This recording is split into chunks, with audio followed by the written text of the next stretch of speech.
Wilfredo Pareto అనే ఒక Italian economist 1897లో England wealth distribution and economic గురించి చదువుతున్నప్పుడు తనకు ఒక ఇంపార్టెంట్ విషయం అర్థం చేసుకుంటాడు. అదేంటంటే ఇంగ్లాండ్ కి సంబంధించిన ఎక్కువ సంపద ఇంకా భూమి చాలా తక్కువ మంది చేతిలో ఉందని. అంటే 80% డబ్బు ఇంకా ధనం ఇంగ్లాండ్ లోని 20% శ్రీమంతుల దగ్గరే ఉందని. ఈ షాకింగ్ విషయం తెలుసుకున్న తర్వాత దీని గురించి ఇంకా డీప్ గా రీసెర్చ్ చేయడం స్టార్ట్ చేస్తాడు. కంప్లీట్ రీసెర్చ్ తర్వాత సైంటిస్ట్ తెలుసుకున్నది ఏంటంటే ఇంగ్లాండ్ మాత్రమే కాదు, ప్రపంచ దేశాల్లో ఉన్న ఎక్కువ సంపద అండ్ భూమి చాలా తక్కువ మంది శ్రీమంతుల దగ్గరే ఉందని. ఇంకా ఇదే ఫార్ములా ఇతర వాటిపై యూజ్ చేసి చాలా అద్భుతమైన నిజాలు తెలుసుకుంటాడు. అదేంటంటే తన తోటలో 80% యాపిల్స్ కేవలం 20% ఉన్న చెట్ల ద్వారానే వస్తున్నాయని. అప్పుడే ఈ 80-20 ప్రిన్సిపల్ వెలుగులోకి వచ్చింది. దీన్ని సైంటిఫికల్ గా ఎక్కడైనా యూజ్ చేసుకోవచ్చు. అంటే మన స్టడీస్ లో, బిజినెస్ లో, రిలేషన్షిప్స్ లో, హెల్త్ లో అండ్ ఎక్సెట్రా ఎక్సెట్రా. ఈ ప్రిన్సిపల్స్ లో ముఖ్యంగా అంటే 80% రిజల్ట్స్ మనం చేసే 20% యాక్షన్స్ ద్వారానే అని. కానీ ఇంట్రెస్టింగ్లీ ఈ ఫ్యాక్ట్ మన ఆలోచన విధానానికి రివర్స్ లో పనిచేస్తుంది. సాధారణంగా మనం ఏమనుకుంటాం, మనం ఎక్కువ పని చేస్తేనో లేకపోతే ఎక్కువ పనులు చేస్తేనో మనకి గుడ్ రిజల్ట్స్ వస్తాయని కదా.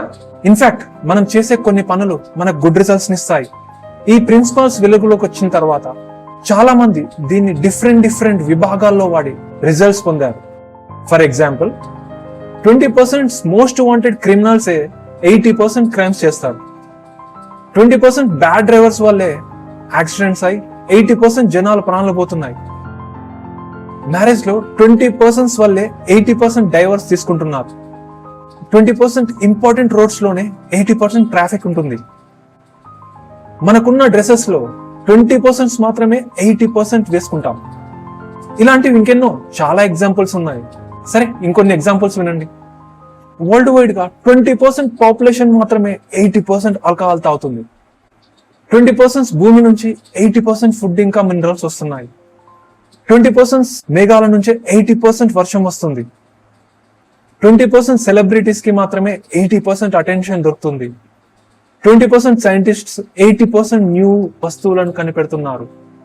లాస్ట్ వన్ 20% ఆథర్స్ రాసిన బుక్స్ 80% సెల్ అవుతున్నాయి. కొంచెం నంబర్స్ అటు ఇటు అవ్వచ్చు, కానీ అన్ని రీసెర్చ్ లో సేమ్ రిజల్ట్స్. అంటే తక్కువ థింగ్స్ ఎక్కువ అవుట్పుట్స్ ఇస్తున్నాయి. దీని అర్థం 80-20 మనల్ని పని చేయొద్దని చెప్పడం లేదు.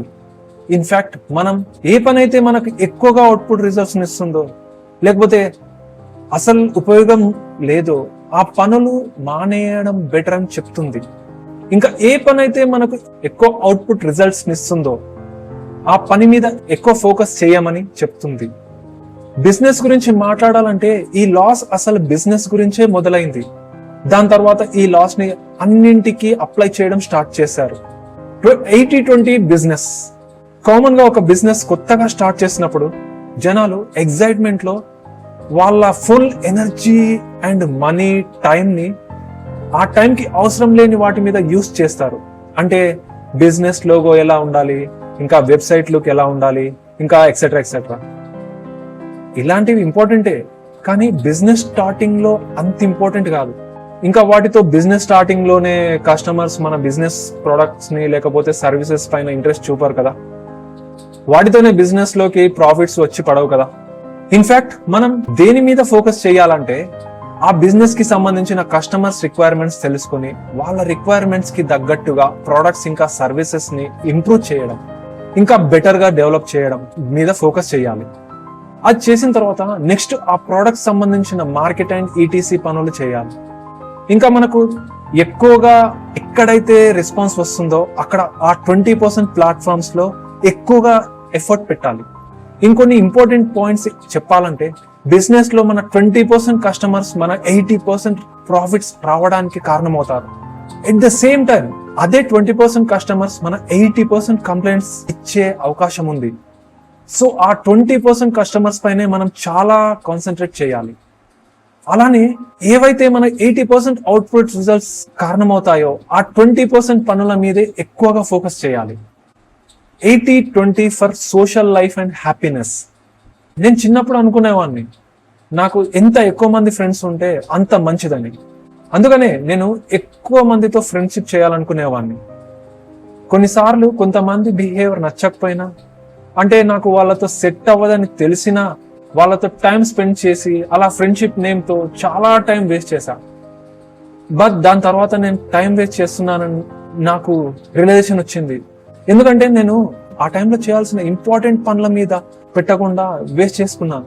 మన మైండ్ ఏం ఫీల్ అవుతుందంటే ఎంత ఎక్కువ ఉంటే అంత మజా అని. కానీ నిజానికి మనకున్న 20% ఫ్రెండ్స్తో మనం ఎక్కువ టైం స్పెండ్ చేస్తే ఎక్కువ హ్యాపీగా ఉంటామని. అంటే మనకు నచ్చిన వాళ్ళతో టైం స్పెండ్ చేస్తే మనకు ఎక్కువ ఎంజాయ్ చేస్తాం కదా. ఇంకా తక్కువ మందితో టైం స్పెండ్ చేస్తే టైం కూడా సేవ్ అవుతుంది. ఇంకా వాల్యుబుల్ టైం మనం కెరియర్ గ్రోత్ అండ్ హెల్త్ మీద ఫోకస్ చేయొచ్చు. 80-20 ఫర్ స్టడీస్. నా ఫ్రెండ్ ఒకడు ఎగ్జామ్ కి ముందు డే అండ్ నైట్ ఎప్పుడు చదువుతూనే ఉంటాడు. నా ఇంకో ఫ్రెండ్ కంప్లీట్ 4 నుంచి 6 అవర్స్ చదువుతాడు అంతే. కానీ ఎగ్జామ్స్ లో ఫస్ట్ ఫ్రెండ్ కంటే సెకండ్ ఫ్రెండ్ కి మార్క్స్ ఎక్కువగా వచ్చేవి. నా సెకండ్ ఫ్రెండ్ ఫస్ట్ ఫ్రెండ్ తో చెప్తుండేవాడు తను అంత ఏం చదవలేదని. అండ్ వాడు చెప్పేది కూడా నిజమే. నా సెకండ్ ఫ్రెండ్ ఫస్ట్ ఫ్రెండ్ కంటే అంత తెలివైనడు కూడా కాదు. వాడికి తెలియకుండానే 80-20 ప్రిన్సిపల్స్ యూజ్ చేస్తాడు అంతే. 2 things ని కన్సిడర్ చేసుకుని తక్కువ చదివి కూడా ఎక్కువ మార్క్స్ స్కోర్ చేసేవాడు. 1, ఫస్ట్ ఏం చదవాలి అనే దాన్ని క్లియర్ గా తెలుసుకునేవాడు. నా ఫస్ట్ ఫ్రెండ్ అన్ని లైన్ గా చదివి ఎగ్జామ్ లో కన్ఫ్యూజ్ అయ్యేవాడు అండ్ ఎగ్జామ్ పేపర్ లో కరెక్ట్ ఆన్సర్ రాసేవాడు కాదు. సెకండ్ ఫ్రెండ్ అలా చేయకుండా ప్రీవియస్ క్వశ్చన్ పేపర్స్ ఇంకా టీచర్ ఇచ్చిన ఇంపార్టెంట్ టాపిక్స్ చదివి అర్థం చేసుకుని ఎగ్జామ్ రాసేవాడు. Regarding the time of study, first friend day and night అన్ని లెసన్స్ చదివేవాడు. చెప్పాలంటే మన హ్యూమన్ బ్రెయిన్ కంటిన్యూస్ గా ఒక టాపిక్ పైన కంప్లీట్ డే ఫోకస్ గా ఉండదు. అందుకే వాడు ఫోన్, సోషల్ మీడియా ఇంకా వేరే టాపిక్స్ పైన ఆలోచించేవాడు. అలా ఎన్ని అవర్స్ చదివినా అంత గుర్తుండేది కాదు. సెకండ్ ఫ్రెండ్ కి ఒక క్లారిటీ ఉంది, ఎందుకంటే తను మార్నింగ్ నుంచి నైట్ లోపు చదవగలిగేవాడని. ఆ టైంలోనే తను చదవాలనుకున్న టాపిక్స్, లెసన్స్ చూస్ చేసుకొని చదివేవాడు. ఇంకా ఫోన్, సోషల్ మీడియాని పక్కన పెట్టి ఇంకా మధ్య మధ్యలో షార్ట్ బ్రేక్స్ తీసుకుంటూ మళ్ళీ ఫ్రెష్ గా చదువుకుంటాడు. ఇవే రీజన్స్ వల్ల సెకండ్ ఫ్రెండ్ కి ఫస్ట్ ఫ్రెండ్ కన్నా తక్కువ చదివినా కూడా ఎక్కువ మార్క్స్ వచ్చాయి. దీనివల్ల ముఖ్యంగా మనం తెలుసుకోవాల్సింది ఏంటంటే, మనం ఎప్పుడైతే చదవాలనుకుంటున్నామో దాన్ని 20% పర్ఫెక్ట్ గా ఫుల్ పొటెన్షియల్ తో చూస్తే మనకు దాని ఫుల్ సక్సెస్ఫుల్ గా రిజల్ట్స్ వస్తాయి. అతి తక్కువ టైంలో ఇంకా ఆ లెఫ్ట్ ఓవర్ టైం మనం ఇంకో వర్క్ మీద ఇన్వెస్ట్ చేయొచ్చు. నేను ఇన్ని మంచి బుక్స్ ఎలా చదువుతున్నానని చాలా మంది నన్ను అడుగుతారు. నిజానికి నేను అన్ని బుక్స్ చదవను. ఇన్ఫాక్ట్ కొన్ని ఆడియో బుక్స్ వింటాను కూడా. పర్సనల్ గా చెప్పాలంటే కొన్ని బుక్స్ మొత్తం చదవాలంటే కుదరదు. సో ఆడియో బుక్స్ చాలా తక్కువ టైంలో ఎక్కడైనా ఎప్పుడైనా, అంటే ట్రావెలింగ్ చేస్తున్నప్పుడు, ఎక్కడైనా వర్క్ లో ఉన్నప్పుడు అర్థం చేసుకోవడానికి కూడా అవకాశం ఉంటుంది. వీడియో నచ్చితే like and subscribe.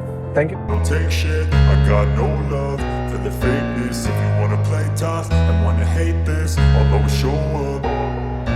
I don't ever slow up, no I don't take shit. I got no love for the fakeness. If you wanna